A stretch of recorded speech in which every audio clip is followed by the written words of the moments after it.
নমস্কার। আজকে মিথুন রাশিকে নিয়ে বলবো। সূর্যদেবের রাশি পরিবর্তন। সূর্যদেব রাশি পরিবর্তন করবে এই 13ই ফেব্রুয়ারি।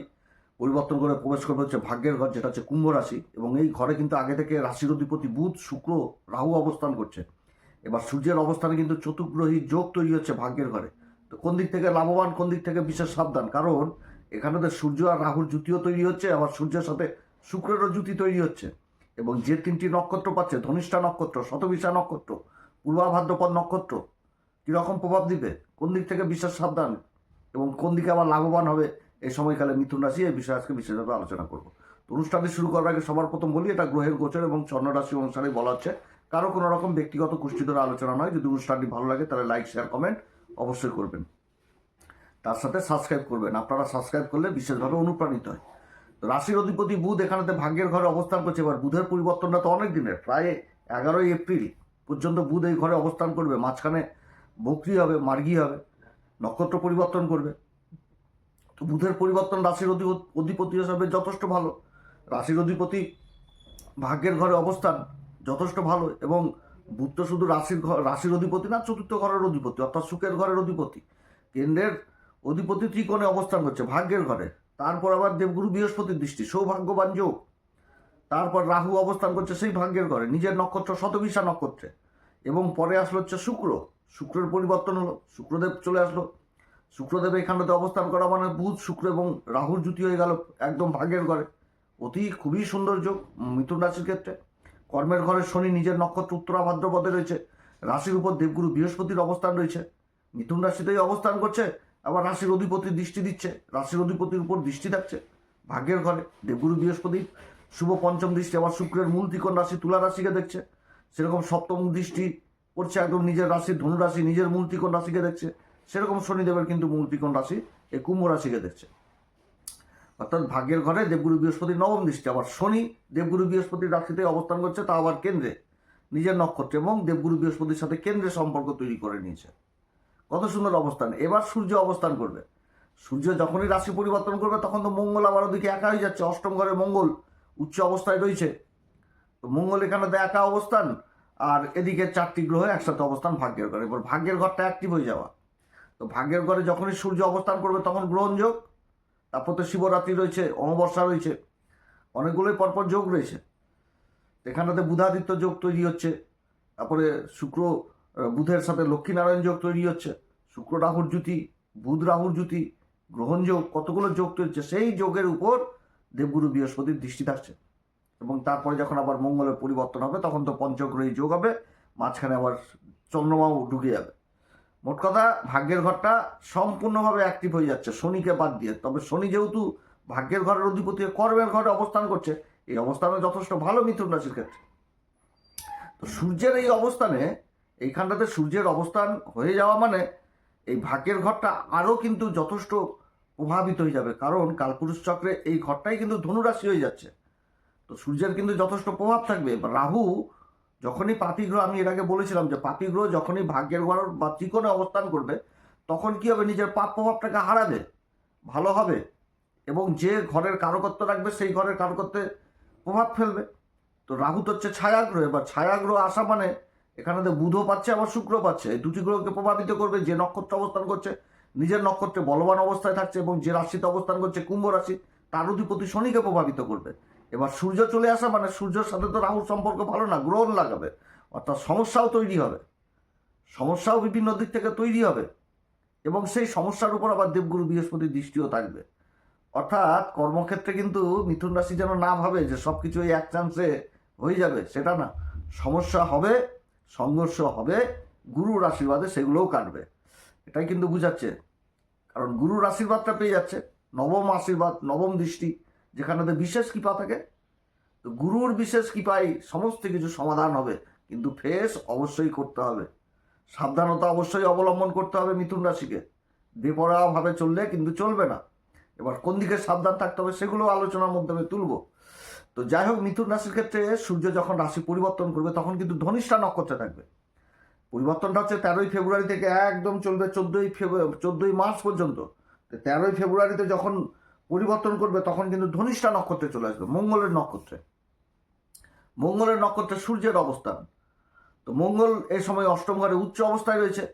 আর মঙ্গল হচ্ছে এই মিথুন রাশির ক্ষেত্রে একদম ষষ্ঠ ঘরের অধিপতি, সেরকম হচ্ছে একাদশ ঘর লাভের ঘরের অধিপতি। লাভের ঘরটা হচ্ছে তার মূল ত্রিকোণ রাশি, এবং এই সময়কালে মঙ্গলের চতুর্থ দৃষ্টি দিয়ে সে নিজের রাশিকেই দেখছে, এবং তার সাথে তৈরি হয়েছে বিপরীত রাজযোগ। মঙ্গল তো বিপরীত রাজযোগ তৈরি করে দিচ্ছে অষ্টম ঘরে। তো সংঘর্ষে এখানটাতেও বোঝাচ্ছে সংঘর্ষ হবে, লাভের জন্য ছোটাছুটি করবে, এবং সেই লাভটা আবার প্রাপ্তিও করবে। আবার শনি কর্মের ঘরে নিজের নক্ষত্রে পূর্বাভাদ্রপদে বসেছে। তো কি হবে এই সময়কালে মিথুন রাশি? যেরকম হিসাবের দিক থেকে পরপক্ষ হবে, সেরকম জীবনের সংঘর্ষও করবে, এবং সেই সংঘর্ষে গুরুর আশীর্বাদের দরুন যথেষ্ট লাভ তৈরি করতে পারবে। তো ধনিষ্ঠা নক্ষত্রে যখন সূর্য অবস্থান করবে, তো ইফেক্টটা কিন্তু অন্যরকম হবে। কিরকম ইফেক্টটা হবে? যে ধনিষ্ঠা হচ্ছে মঙ্গলের নক্ষত্র, আর সূর্য হচ্ছে রাজা। তাহলে রাজা যখন সেনাপতির নক্ষত্রে অবস্থান করছে, তাহলে এখানটাতে হিসাব জিনিসটা আরও তীক্ষ্ণ হয়ে যাবে। যে কোনো কাজ করতে গেলে মিথুন রাশিকে প্ল্যান মাফিকই করতে হবে। যে কোনো কাজ করতে গেলে আগে পরিকল্পনা যোজনাবদ্ধ হয়ে করতে হবে, কারণ রাজা অবস্থান করছে সেনাপতির নক্ষত্রে। তো রাজা যখন ডিসিশন দিবে, তো সেই ডিসিশনটাই তো সেনাপতি মানবে, ধাপে ধাপে মানবে, এবং সেই কর্মটা করবে কে? শনি তো সমটা কোথায় দিচ্ছে? চতুর্থ ঘরে, এই কর্মের ঘরে শনির অবস্থান, এবং তার সাথে লক্ষ্মী নারায়ণ যোগ, কত সুন্দর অবস্থান, এবং গুরুর আশীর্বাদ। তাহলে কর্মক্ষেত্রে এই ধনিষ্ঠা নক্ষত্রে যখন থাকবে, তখন সময়ের মূল্য বোধ জিনিসটা উঠে আসবে, আর্থিক দিকটা যথেষ্ট উন্নতির জায়গায় থাকবে, এবং এই যে অবস্থানটা হচ্ছে, এই অবস্থানের যোগাযোগ, নেটওয়ার্কিং, এই সমস্ত কাজগুলো জবরদস্ত ভালো হবে। কারণ সূর্য তো নিজের ঘরটাকে দেখছে। তো কর্মক্ষেত্রে ছোটোখাটো আবার পরিবর্তন হবে, এবং সূর্যের যে ঘর, যেটা হচ্ছে সিংহ রাশি, সেই ঘরে আবার কেতু অবস্থান করছে শুক্রেরই নক্ষত্র পূর্বা ফাল্গুনিতে, যেটা হচ্ছে সৌভাগ্যের নক্ষত্র। অর্থাৎ এই সময়কালে বিভিন্ন দিক থেকেও কিন্তু কর্মে উন্নতি থাকছে। কাগজপত্রের যে কাজগুলো, সেই কাগজগুলো পত্রের কাজ, ডকুমেন্টেন্সির কাজ যথেষ্ট ভালো হবে এই সময়কালে। মঙ্গল বলছি, সূর্যের যে দৃষ্টিটা থাকছে এই নিজের ঘরের উপর, এবং সেই ঘরে কিন্তু কেতু অবস্থান করছে। তো ডকুমেন্টেন্সির কাজ, যে কাজগুলো বহুদিন ধরে হচ্ছিল না, সেখানটাতে জয়ী লাভ, সাকসেস, এই জিনিসগুলো হওয়ার সম্ভাবনা থাকবে, এবং কোনো নেটওয়ার্কিং কাজের অফার এই সময়কালে পাবেই মিথুন রাশি। বহু রকম কাজ, যারা যে কাজের সাথে যুক্ত থাকুক, অনেক রকম কাজের অফার কিন্তু অপেক্ষা করছে এই মঙ্গলের নক্ষত্রে এই জিনিসটা ভালো অবস্থান হতে যাচ্ছে।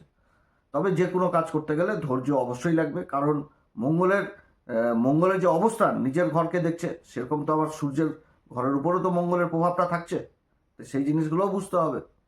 হুটহাট করে ডিসিশন, মাথা গরম, এগুলো চলবে না। বাক বিতণ্ডায় জড়িত হয়ে গেলাম, এগুলো চলবে না। হ্যাঁ, তবে মঙ্গলের নক্ষত্রে সূর্যের অবস্থান এই নবম ঘরে, এটাও কিন্তু সংকেত আসছে যে বসের সাথে সম্পর্ক ভালো রাখতে হবে। কারণ রাহু অবস্থান করছে, না তো অশান্তি গণ্ডগোল হওয়ার বা বসের চোখে খারাপ হয়ে যাওয়া, এই জিনিসটাও কিন্তু থাকছে মঙ্গলের নক্ষত্রে। অর্থাৎ যে বসের সাথে সম্পর্ক ভালো রাখতে হবে, সুরে সুর মিলিয়ে চলতে হবে, এই জিনিসটা, এই জায়গাটাতে এটা মেনটেন করতে হবে। এরপরে যখন শতবিশাতে চলে আসবে, শতবিশা রাহুর নক্ষত্র, এইখানটাতেও নেটওয়ার্কিং কাজগুলো যথেষ্ট ভালো হবে, বিদেশ সংক্রান্ত কাজগুলো যথেষ্ট ভালো হবে। কিন্তু বসের কথা শুনে কাজকর্ম করতে হবে, বসকে চটানো চলবে না, সুরে সুর মিলিয়ে কাজ করতে হবে, মাথা ঠান্ডা করে কাজ করতে হবে, গরমাগর্মি করা চলবে না। পিতার শরীর স্বাস্থ্যের দিকে খেয়াল রাখতে হবে, এবং পিতার সাথে কোনো রকমভাবে গণ্ডগোল, অশান্তি, এগুলো কিন্তু করা চলবে না শতবিশাতে।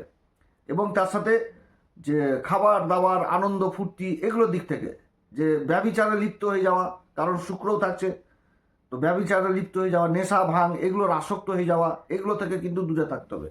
যদি ইন্টেনশন ভালো থাকে, তাহলে কিন্তু কর্মক্ষেত্রে এইখানটাতে উন্নতির যোগ থাকছে। তবে এটা ভাবলে কিন্তু ভুল করবে মিথুন রাশি, যে সংঘর্ষ থাকবে না। সংঘর্ষ কিন্তু অবশ্যই থাকবে, সংঘর্ষের ফেস করতে হবে, এবং সেখানটাতে জয়ী লাভ হবে। এটা কিন্তু বুঝাচ্ছে শতবিশা নক্ষত্রে। তবে শতবিশা নক্ষত্রের সূর্যের এই অবস্থান, প্রশাসনিক যে কাজগুলো, যেগুলো বড় বড় উচ্চ পর্যায়ের কাজ, মাল্টি ন্যাশনাল কাজ, যেগুলোতে বিদেশ সংক্রান্ত কোনো গবেষণার কাজ হচ্ছে, কোনো বড় বড় কোম্পানির হাই লেভেলের কোনো কাজ হচ্ছে, সেইখানটাতে কিন্তু একটা চরম উন্নতি প্রবল পাওয়ার সম্ভাবনা থাকছে মিথুন রাশির। যারা উচ্চ শিক্ষার সাথে জড়িত রয়েছেন, সরকারি বিভাগে কোথাও পড়াশোনা বা কোথাও গবেষণার কাজ চলছে, সেই কাজগুলোতে বিশেষভাবে সফলতা পাওয়ার সংকেত কিন্তু এই সময়কালে থাকছে। যোগাযোগ ব্যবস্থার ব্যাপক থেকে ব্যাপক উন্নতি থাকছে। তবে একটাই কথা, সংঘর্ষ হবে না সেটা কিন্তু ভুল, সংঘর্ষ অবশ্যই হবে। তবে এই সময়কালেও কিন্তু বসের সাথে সম্পর্ক ভালো রাখতে হবে, পিতার সাথে সম্পর্ক ভালো রাখতে হবে, পিতার শরীর স্বাস্থ্যের দিকে বিশেষভাবে খেয়াল রাখতে হবে, গুরুজনদের সাথে ব্যবহার ঠিক রাখতে হবে এই শতবিশাতে। এরপরে যখন গুরুর নক্ষত্রে চলে যাবে, দেবগুরু বৃহস্পতির নক্ষত্র, সেটা হচ্ছে 5ই মার্চ থেকে দেবগুরু বৃহস্পতির নক্ষত্রে অবস্থান করবে একদম 14ই মার্চ পর্যন্ত। তারপর তো রাশি পরিবর্তন হবে। এর মাঝখানে তো মঙ্গল আবার প্রবেশ করে যাবে, পঞ্চগ্রহী যোগ তৈরি যাবে এই মাঝখানে। এই অবস্থানগুলোও কিন্তু যথেষ্ট ভালো অবস্থান হবে। এবং তারপর আবার শুক্র ফেব্রুয়ারি মাসের 2 তারিখে বেরিয়ে যাবে, ফেব্রুয়ারি বলছি মার্চ মাসের 2 তারিখে শুক্রও রাশি পরিবর্তন করে নেবে। তো অবস্থান যথেষ্ট ভালো, শুক্র শনির দিকে যোগ, আর এদিকে মঙ্গল থেকে যাচ্ছে 4টি গ্রহ। হ্যাঁ, তবে মঙ্গলের এই নক্ষত্রে মানে মঙ্গল যখনই রাশি পরিবর্তন করবে তখন তো বিশেষভাবে বলবো। তবে এই সময়কালে ছোট্ট একটি কথা বলে রাখি যে জায়গা জমি সংক্রান্ত ব্যাপার দিক থেকে যথেষ্ট আবার সাবধান, কাগজপত্র ডকুমেন্টেন্সি এগুলোর দিক থেকে সাবধান। এবার যখন দেবগুরু বৃহস্পতি নক্ষত্র পূর্বা ভাদ্রপদে সূর্য অবস্থান করবে, তো পূর্বা ভাদ্রপদ নক্ষত্র কি? পূর্বা ভাদ্রপদ নক্ষত্র হচ্ছে তপস্যার নক্ষত্র, অজয় এক পথ, এক পায়ে দাঁড়িয়ে থেকে তপস্যা। তো কিসের তপস্যা? তপস্যা তো বহুদিনের হয়, অর্থাৎ এমন কোনো কাজ যে যে জায়গাগুলোতে আগে থেকে তপস্যা করে আসছিল, যে সংঘর্ষ করে আসছিল, অজয় এক পথ, এক পায়ে দাঁড়িয়ে থেকে, অর্থাৎ নিজের কষ্টটাকে কষ্ট অনুভব না করে সেই জায়গাতে সফলতা পেয়ে যাওয়া দীর্ঘদিন ধরে, সেইখানটাতে কিন্তু একটা সফলতা পাওয়ার সম্ভাবনা থাকছে। সেটা কি নিজের মানে কর্মের প্রতিভার দ্বারা, নিজের গুণের দ্বারা সেই জায়গাটাকে হাসিল করে নেওয়া। যে বহুদিন ধরে হয়তো কেউ পার্ট টাইমার হিসাবেই কাজ করছে, সেই জায়গাটা কর্মের জায়গাটা অনিশ্চিতভাবে ছিল, সেই জায়গাটা পাকাপাকি হয়ে যাওয়া, এটাও কিন্তু বুঝাচ্ছে সময়কালে পূর্বা ভাদ্রপদ।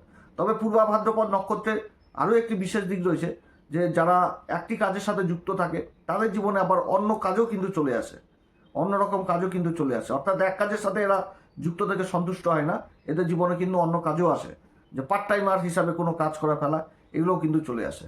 তো পূর্বা ভাদ্রপদ নক্ষত্রে অবস্থান আর দেবগুরু বৃহস্পতির দৃষ্ট, দেবগুরু বৃহস্পতিও তো নিজের নক্ষত্রে অবস্থান করছে, অর্থাৎ এই সময়কালেও বিশেষ উন্নতির যোগ থাকছে গুরুর নক্ষত্রে। গুরুর নক্ষত্রে যখন আসবে তখন যে সমস্যাগুলোর কথা বললাম, সমস্যা থাকবে, কিন্তু সমস্যার মধ্যেও সমাধান বিভিন্ন রকমভাবে হবে। মোট কথা সংঘর্ষের মধ্যে সফলতা পাবে মিথুন রাশি সূর্যদেবের এই পরিবর্তনে। কিন্তু যেগুলো বললাম সেগুলো অবশ্যই করতে হবে। পূর্বা ভাদ্রপদে থাকাকালীনও গুরুজনকে অশ্রদ্ধা অভক্তি এগুলো করা চলবে না। পিতার শরীর স্বাস্থ্যের দিকে খেয়াল রাখতে হবে, পিতার আশীর্বাদ নিয়ে কাজকর্ম করতে হবে। হ্যাঁ, তবে সংঘর্ষের মধ্যে যে জয়ী হচ্ছে মিথুন রাশি, এটা ঠিক। তো যাই হোক, সবার ক্ষেত্রে যে গ্রহের অবস্থান সমান থাকবে সেটাও না।